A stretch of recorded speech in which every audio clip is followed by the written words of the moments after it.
নমস্কার, সকলকে স্বাগত জানাই। আজকে আলোচনা করব আমেরিকার স্বাধীনতা যুদ্ধ। যে আমেরিকা বর্তমানে বিশ্ব দাপিয়ে বেড়াচ্ছে, বিশ্বের রাজা হিসেবে নিজেকে পরিচিতি লাভ করেছে, একদিন তারাও পরাধীন ছিল এবং ভারতের মতোই আমেরিকাবাসীও ব্রিটিশদের দখলে ছিল। তারা যুদ্ধ করে ব্রিটিশদের তাড়িয়ে স্বাধীনতা ছিনিয়ে নিয়েছিল। সেই কারণগুলোই আজকের আলোচ্য বিষয়। 1492 খ্রিস্টাব্দে ইতালীয় নাবিক ক্রিস্টোফার কলম্বাস জলপথে আমেরিকা আবিষ্কার করেন। সপ্তদশ শতাব্দী থেকে উত্তর আমেরিকায় ইংল্যান্ড, ফ্রান্স ও স্পেন উপনিবেশ গড়ে তোলে। নানা কারণে ইংল্যান্ডের মোট 13টি উপনিবেশ আমেরিকায় গড়ে ওঠে। এগুলি হল Virginia, Maryland, Pennsylvania, Massachusetts, Connecticut, Rhode দ্বীপ, ডেলাওয়্যার, নিউ ইয়র্ক, উত্তর ক্যারোলিন, দক্ষিণ Carolina, New Jersey, New Hampshire এবং জর্জিয়া।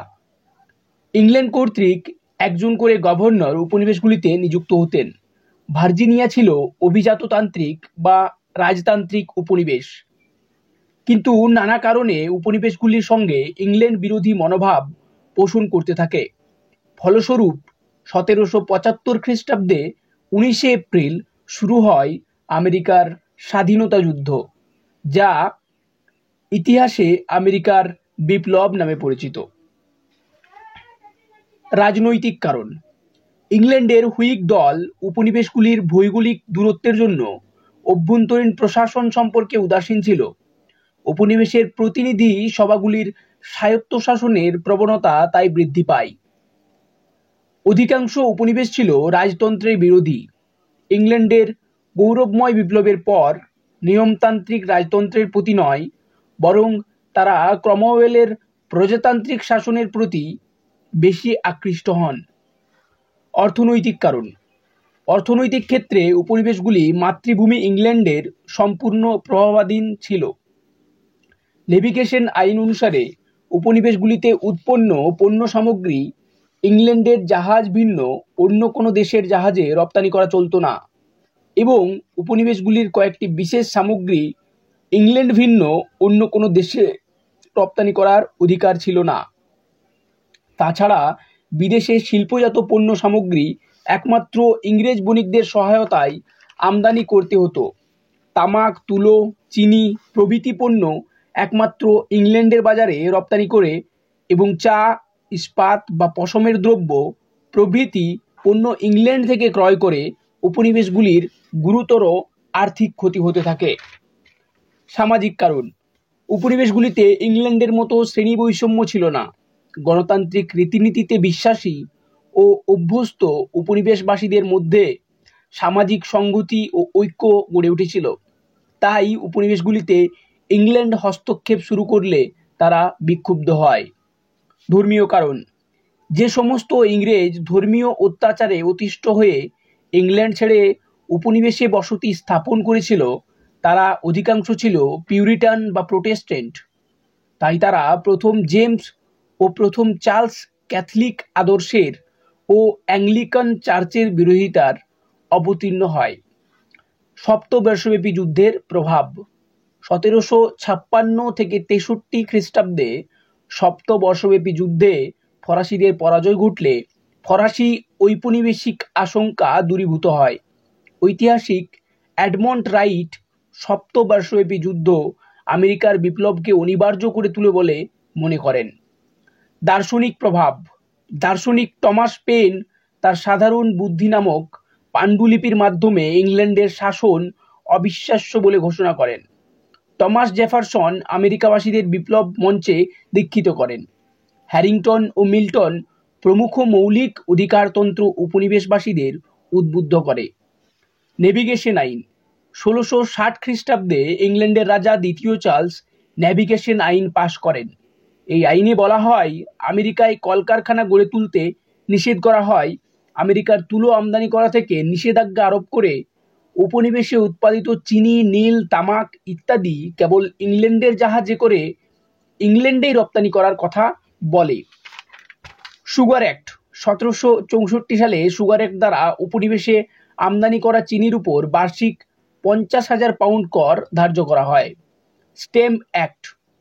ব্রিটিশ প্রধানমন্ত্রী গ্র্যানভিল রাইটস অফ অ্যাসিস্ট্যান্স নামে এক আইনের দ্বারা চোরাচালান বন্ধ, রাজস্ব বৃদ্ধি ও সন্দেহভাজন আমেরিকানদের বাড়ি তল্লাশি করার কথা ঘোষণা করেন। এছাড়া 1765 খ্রিস্টাব্দে স্টেম অ্যাক্ট আরোপ করে। আমেরিকানরা এই আইনকে ফাটাল ব্ল্যাক অ্যাক্ট রূপে চিহ্নিত করে ও ঘোষণা করে নো ট্যাক্সেশন উইথাউট রিপ্রেজেন্টেশন। যেহেতু ব্রিটিশ পার্লামেন্টে আমেরিকার কোনো প্রতিনিধি নেই, তাই তারা কর দিতে বাধ্য নন। ফলে বিদ্রোহের দাবানল ছড়িয়ে পড়ে।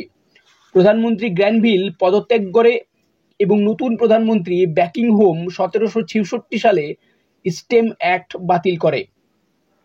ঘোষণার আইন।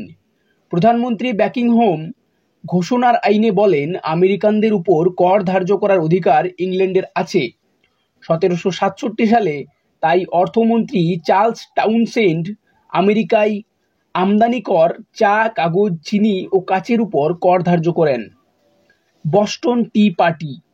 ইংল্যান্ডের প্রধানমন্ত্রী লর্ড নর্থ সমস্ত কর বন্ধ করে চায়ের উপর কর বহাল রাখেন, পাউন্ড প্রতি 3 পেনি। এই পরিস্থিতিতে 1773 খ্রিস্টাব্দের 16 ডিসেম্বর বস্টন বন্দরে ইস্ট ইন্ডিয়া কোম্পানি চা বোঝাই ব্রিটিশ জাহাজ এলে কয়েকজন ঔপনিবেশিক রেড ইন্ডিয়ানদের ছদ্মবেশে জাহাজে উঠে 342টি চায়ের পেটি সমুদ্রে ফেলে দেয়। লর্ড অ্যাক্টন বলেন, that 3 pence broke up the British Empire. জাতীয়তাবাদী চেতনা। আমেরিকার স্বাধীনতা যুদ্ধের অন্যতম কারণ ছিল আমেরিকার জাতীয়তাবাদী চেতনা। ঔপনিবেশিকগণ নিজেদের ভাগ্য নিয়ন্ত্রণ করতে ইংল্যান্ডের নাগরিকদের সমান অধিকার, স্বাধীনতা, সুযোগ সুবিধা ভোগ করতে উৎসাহিত ও অনুপ্রাণিত হয়ে ওঠে। প্রত্যক্ষ কারণ। বস্টন বন্দরে 1775 খ্রিস্টাব্দের 19 এপ্রিল ইংরেজ সৈন্য বিদ্রোহীদের উপর গুলিবর্ষণ করে। রাজা তৃতীয় জর্জ বিদ্রোহীদের আবেদনে সাড়া না দিলে জর্জ ওয়াশিংটনের নেতৃত্বে আমেরিকার স্বাধীনতা যুদ্ধ শুরু হয়। 1775 খ্রিস্টাব্দে লেক্সিংটনের যুদ্ধে ব্রিটিশ সরকার পরাজিত হয়। 1776 খ্রিস্টাব্দে উইলিয়াম হো জর্জ ওয়াশিংটনের কাছে পরাজিত হয়ে ম্যাসাচুসেটস ত্যাগ করেন। 1781 খ্রিস্টাব্দে ইংরেজ সেনাপতি লর্ড কর্নওয়ালিস নিউ ইয়র্ক শহরে আত্মসমর্পণ করেন। শেষ পর্যন্ত 1783 সালে 3 সেপ্টেম্বর প্যারিস চুক্তির মাধ্যমে ব্রিটিশ সরকার 13টি উপনিবেশের স্বাধীনতা স্বীকার করে নেন এবং স্বাধীন রাষ্ট্র হিসেবে আমেরিকা যুক্তরাষ্ট্র আত্মপ্রকাশ করে। 1789 খ্রিস্টাব্দে জর্জ ওয়াশিংটন স্বাধীন আমেরিকার রাষ্ট্রপতি নিযুক্ত হন। ভিডিওটা ভালো লাগলে একটা সাবস্ক্রাইব করবেন। ধন্যবাদ।